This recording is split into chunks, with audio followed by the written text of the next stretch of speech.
So today I just wanted to talk about why I think the 997 version of the 911 is the best used Porsche that you can buy. So if you don't know, those are the model years 2005 to 2012. And there's actually a number of reasons why I think that the 997 is the best used Porsche that you can buy. The first reason is the value proposition. Now, the 997 has a couple different ways that it adds quite a bit of value for the money. See, when I was thinking about, well, what kind of new car do I want to buy? First, I came up with a budget, of course. And my budget was around $50,000. I live in Canada, so that's $50,000 Canadian. So that would be roughly about, $40,000 US. And I just thought to myself, well, what are some cars that I could buy for right around 50 grand?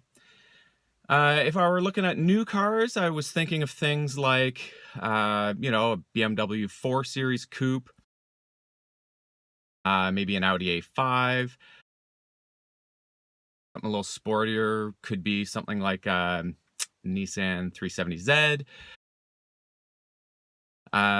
cars like that.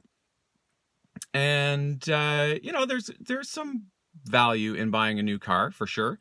You get to be the first person who has it. Everything's fresh and brand new. And what a lot of people like about buying a new car, obviously, is the manufacturer's warranty. So there's a little less risk involved there. If something goes wrong, you can bring it back to the dealer, and usually it's under warranty. It doesn't cost you anything. And then I started thinking to myself, well, with $50,000, what's the most car that I can buy? And it is nice to have a warranty, that's for sure.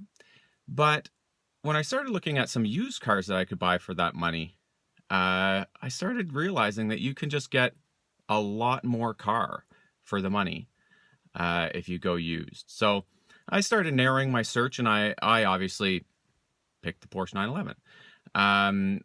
One, I think it's a lot more car than any of the cars that I mentioned that I could have bought new. Also, I think most people realize that within the first 3 or 4 years, a car loses a significant amount of value. So the depreciation rate is quite high. So thinking about the 911, I think I bought mine right around the bottom of the depreciation curve, meaning that, my $50,000 that I'm investing in a car is probably going to remain about $50,000, depending on, how much I keep up the car and what kind of condition it's in and so on. But I'm simply just going to lose a lot less money. And when I thought about that, I think that kind of makes up for the manufacturer's warranty. I've had my car for almost 3 years now. And when I think about the value of some of the newer cars or the new cars that I just mentioned, about 3 years later, they're worth about $20,000 to $25,000 less than when I would have bought them. Now, I've had my car for almost 3 years, and actually, I always kind of keep an eye on them and see what the value is and that kind of stuff.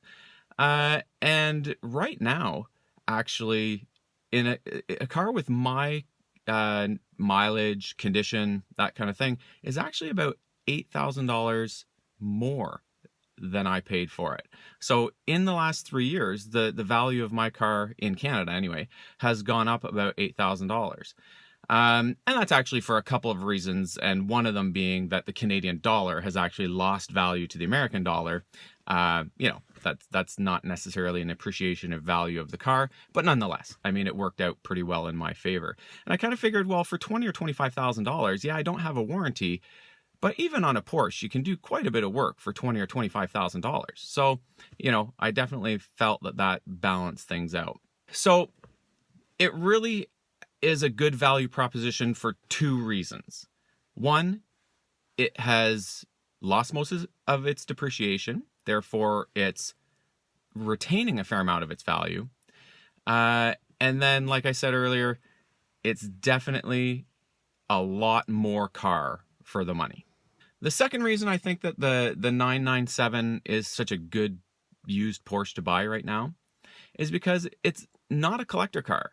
It's just kind of seen as an older 911. And if you're looking at buying one, that's actually a really good thing. It means that, the value of them hasn't really started climbing yet, so you can get them for a pretty good price. I don't know your intentions, but I mean, the reason I bought this car is because I really want to drive it. I want to enjoy it. I don't want to worry. Am I decreasing the value from putting mileage on it and that kind of stuff? No, I want to get in and I want to drive it and have fun. And the fact that it's not a collector car allows me to do that. I can kind of, I play with it a little bit. I modify it a little bit. And I don't worry that I'm, getting it to lose value or I'm going to lose money from using it the way that I really want to. And that's pretty important to me. I can just use the car how I'd like. Next reason that I'm going to give, I understand, is just an opinion. And people have different opinions about this. But for me, I think that the 997 really is the last of the truly analog 911s. Now, there's a debate about when, the 911 turned from analog to digital, with all the computer assists and electric steering and all these kinds of things, because like all technology, it kind of crept into the cars, incrementally, a little bit at a time. And I think a lot of people would say that the 997 is a fairly digital car. However, the way I look at it is the 997 I kind of consider still an analog version of the 911 is that everywhere that you're interacting with the car is still very much manual. I mean, I have a manual transmission with a hydraulic clutch and hydraulic brakes and hydraulic steering, and it's a completely naturally aspirated engine. And so where all the driver inputs are is still very mechanical.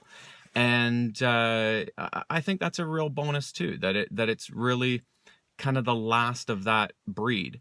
And I don't know, is that going to make it sort of a collectible version of the 911? It may, but like I said, that's not really why I bought it. I really bought it to drive it.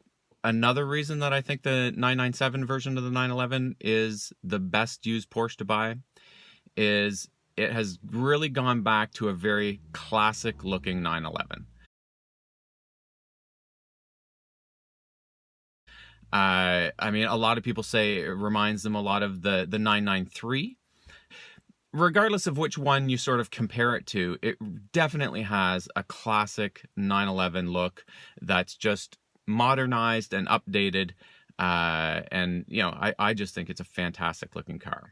The other thing I like about the 997 is that it's a really good performing car. You get modern car performance, modern car reliability. Of course, the decrease in the price, which is fantastic.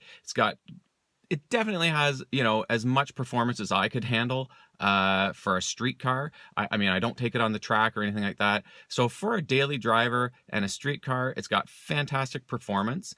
And to be honest, I think that the years of the 997, that around 2005 to 2012, in general, for lots of different models of car, I think those are the cars that really, for me, had almost that perfect mix of manual kind of inputs and steering and all that kind of stuff, with some of the good things about having a computer and digital assist, like traction control, ABS brakes, and those kinds of things that you get with a more modern car. So I find it's a really kind of perfect blend of the two eras of car, sort of where we're going in automotives and where we've been.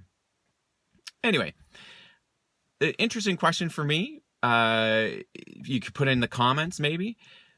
If you had a budget of $50,000, what would you do with it? Would you buy a new car? If you would buy a new car, what car would you buy? Would you buy a used car? Would you choose something different than a 911? Do you think there's more car out there for $50,000? Of course, that's the decision I made. I think that the 997 is simply the most car that you can get right now for the money. Thanks for watching. I hope you found the video either helpful or interesting. I don't put out videos that often, so if you do find them interesting or helpful, you might want to subscribe so you can get notifications when the next one's coming out. Okay, thanks. Bye.